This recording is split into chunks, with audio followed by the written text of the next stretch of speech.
So my axolotls are in a temporary holding facility under the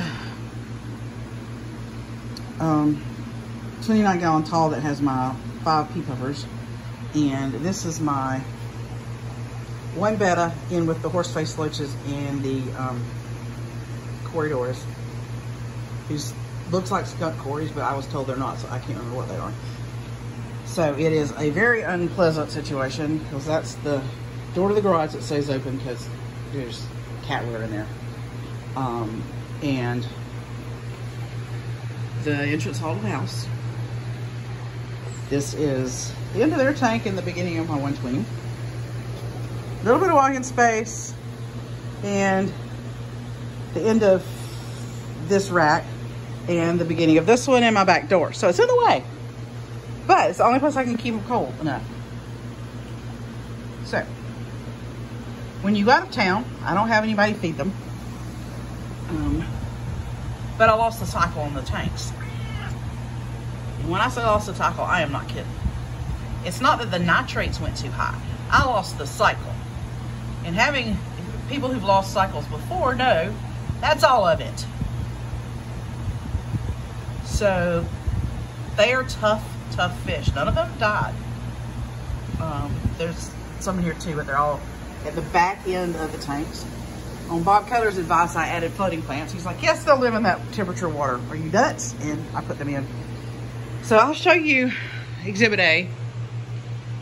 Sorry, it's on the kitchen counter, so we have to do a little walkabout. You can see I have too many fish tanks. So this is what happens to you when you lose your cycle. Your master test tubes look like this. That's your ammonia. Yeah, I know, it's green. Now, it has sat on the counter all night long, so it's a little brighter than it would have been, but nitrites and nitrates. You have all of them, which means you're cycling because you have them all. You have ammonia. Yeah, it's green. It's like 8. Yeah, they should be dead. They're not. I don't know why they're not. Only the axolotl gods are smiling. The nitrites are around 5, 2 to 5. And the nitrates are like 20. So I have all of them. So this is what happens when you lose your cycle. You lose all your cycle. So they're getting 100% water change. They're also getting, I use the Fritz Complete as my dechlorinator.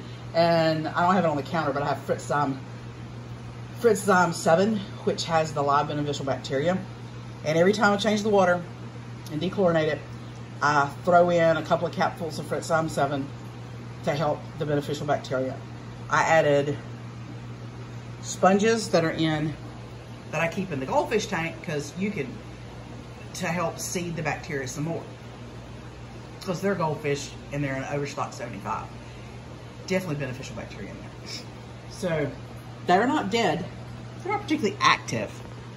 But my problem now is trying to figure out my plan B and my plan C.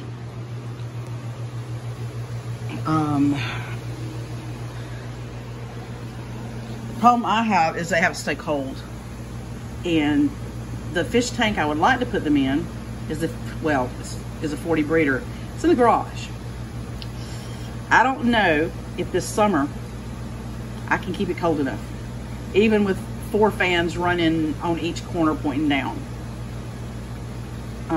The other option I have is to pull in another 20-gallon long and have 4 in each 20 long and put the other 20 long over here.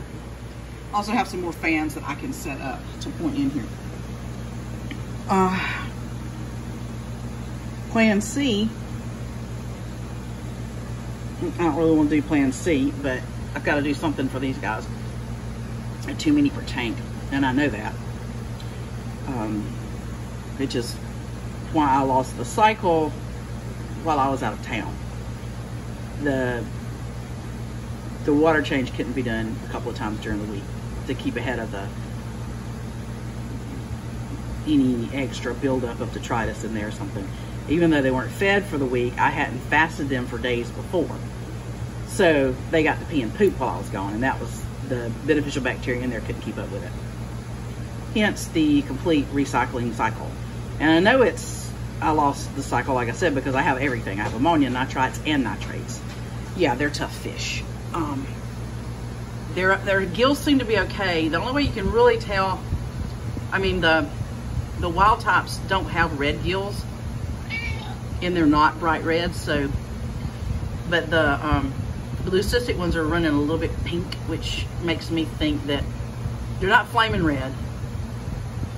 But the pink worries me. I haven't been feeding them but once since I got back because, again, I don't want them going to the bathroom. But they're hungry and I don't want them to start eating each other either. I think what I'm going to do is temporarily put another 20 long in here. I do have another 20 long. And set it up in here. Because I'm going to have to run it. And then the other option I can think of is, it's going to be a pain in the honey, but they're all, other than setting up a fresh tank for them that doesn't already have substrate on the bottom, it's all a pain in the honey. This one I don't know about because the 40 breeder's in the window. So there's a 40 breeder that sits in the window in the middle there that has only one fish in it. It houses my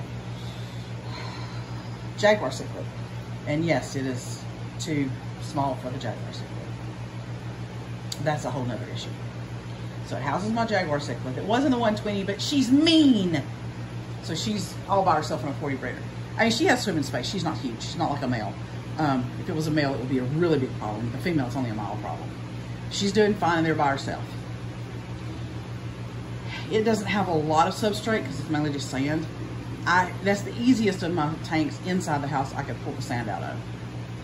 So I could get her out and pull out all the sand, put in a slate bottom, and pick up some pots maybe at Lowe's and put some plants in the pots. Maybe top them with big rocks that are too big for axolotls to eat by mistake. Put them there. But again, it's a window, which I use to, one, grow algae on this tank because I can't put real plants in there except for floaters because it's a cichlid. They just destroy them. But it stays warmer. The window helps it stay warmer, which I want the axolotls to stay colder. So, another issue. I have a 50-gallon glow boy I'd like to put them in, but it's in the garage. And there is literally no place in my house to put it. At all. The only option I have is trying to take it upstairs, but I can't take it by myself, which would require me to then pay someone to help me move it. So I've got like a plan B and a plan C and plan D. Plan A is going to be the first implementation, is another 20-gallon long with a sponge that I can pull out. I think I got one more sponge I can pull out of the goldfish tank and put in here and just move them over, and then look at some pots, maybe pick up a few terracotta pots from Lowe's and put them, plant the plants in gravel, plant some of my stems just in gravel, and then put on top of the gravel big rocks to make sure that maybe put a little bit of dirt on the bottom, some gravel on top, and then big rocks on top of the gravel so that they can't eat the substrate and get constipated and croak. And try to plant those in the front part of each of the tanks to try to get more plant material in there. Although 20 longs I can carry, I might carry 20 longs upstairs. Ironically enough, it's cooler upstairs because while I only keep it on 75, it's cooler upstairs because I have evaporative cooling and humidity down here, which means it's actually hotter downstairs than it is upstairs. Interesting, but true. So they'll probably be easier to cool upstairs. And that might be the best option I have. See, I've rambled for 9 minutes and I've talked to y'all and annoyed y'all. So if you're still listening after 9 minutes, Lord bless you. I can't believe it. I think that's the best option. I think what I'm gonna do is drain these tanks because they've got to be drained again. That was the water last night before I did I would say 95% water change. There's enough water on the bottom for them to stay wet in while I did the water change.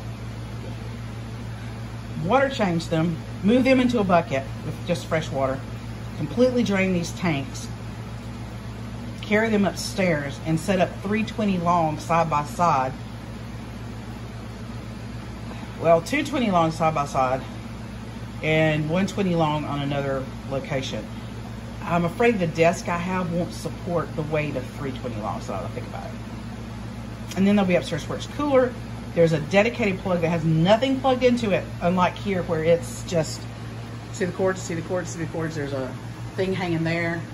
There's another one on the counter, and yeah, it doesn't have cord spaghetti going on. And I can dedicate, just plug in fans and come at these guys from a couple of different angles if I need to, with the clip-on fans like that one has, or the sit on something fan like I'm using here. I've got 2 of the little fans I can use that I haven't unboxed, that I bought for just such an emergency. That I think is going to be the best option. And then I can put 4 in each 20 long and let them continue to grow out, because I have 12 total. So I think that'll work better. I think 4 in the 20 longs. And these 2 20 longs have media in them that cycle. Well, it was cycle till I lost the cycle. Blah, blah, blah. But I know I have sponges sitting somewhere in different tanks, so I can steal a sponge from another tank, because I always have multiple. Plus I have some hang on the backs with really disgusting sponges in them. Like, sorry, on that tank. I can steal one of the cycle sponges there and leave the other one in there, and they'll be fine.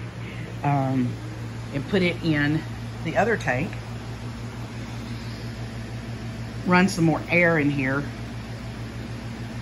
Yeah, I think that's it. Thank you guys. It's almost 12 minutes and I've rambled, so I'm not really sure you're actually still listening.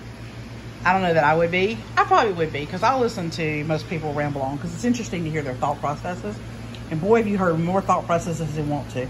Plus, you're not really getting a good picture of the tanks, but they're on the floor and I don't want to. I'm tired. I've just worked 6 days in a row, standing up a lot of the time, so my feet hurt. And I'm retaining water because, you know, I'm older.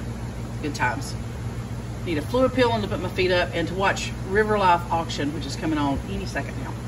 But yeah, I love the leucistics. They're so pretty. Albinos freak me out with the white eyes. I'm not white eyes, the red eyes. I like the leucistic better. So I have 2 leucistic and 10 wild type. So yeah, I'm gonna do the 20s upstairs. Thank you guys for listening to me as I rambled. And in rambling to people on the internet, I actually came up with a solution to my problem that will be implemented today, July 3rd. That's awesome. And I'm going to post this on YouTube. If anybody watches, bless you. If you listen all the way to the end, holy cow. And if you happen to come up with any better options, by the way, let me know. But I am so pleased with that option, I can't even tell you guys. Okay, 13 minutes of me being excited about my brain. Okay, it deserved a chuckle.